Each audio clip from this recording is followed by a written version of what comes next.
Vítajte, toto je faktická minútka, možno dve. Fakt číslo 1. Pojem ľudské rasy nemá v rámci druhu Homo sapiens žiadne biologické opodstatnenie. Väčšina genetických rozdielov v rámci našeho druhu sa nachádza medzi jedincami. Medzi rasami sú genetické rozdiely minimálne a predstavujú približne len 8%. Fakt číslo 2. Vaša príslušnosť ku Slovanom odráža kultúrne, no nie veľmi biologické dedičstvo. Z nášho geografického položenia naozaj vyplýva, že sme pokrvne príbuzní s Poliakmi alebo Čechmi. O mnoho viac geneticky príbuzní než so slovanskými nadľuďmi v Rusku, než však s Maďarmi alebo Rakúšanmi.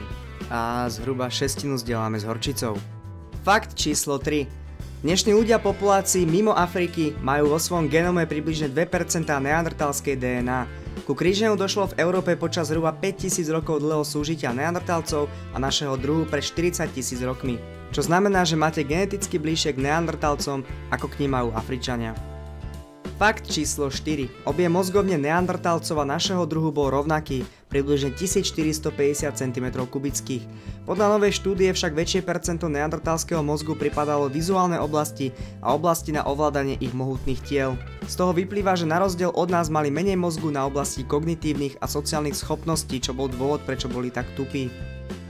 Fakt číslo 5. Človek má neuveriteľných 22 000 génov.